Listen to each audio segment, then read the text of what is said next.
जय माताजी मित्रों, मारा नवा व्लॉगમાં તમારું સ્વાગત છે અને આપણે આજે જોઈશું કે મગફળી કેવી રીતે રોપ દ્વારા નીકળે છે। તમે વ્લોગમાં બન્યા રહેજો અને જે લોકોએ તો વાયેલી છે એમને તો ખબર જ હશે કે કઈ રીતે કાઢે છે, પણ સિટીના લોકોને ખબર હોતી નથી। તો આપણે આજે જોઈશું કે કેવી રીતે નીકળે છે। મિત્રો તમે જોઈ શકો છો આ રીતે નીકળતી હોય છે અને એવા ઘણા બધા ખેતરોમાં લોકો વાવતા હોય છે અને આ મગફળી છે ડીસા તાલુકાના ભીલડીના કનાળ મોટી ગામની।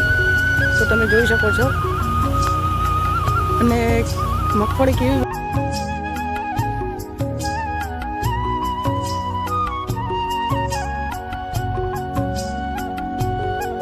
મિત્રો આ રીતે જોવા મળતી હોય છે અને આપણે જોઈએ કે આ મગફળીમાં વેસાર કેવો છે। તો આ તમે જોઈ શકો છો આ રીતે જોવા મળે છે અને બેસાર પણ સારો જ છે।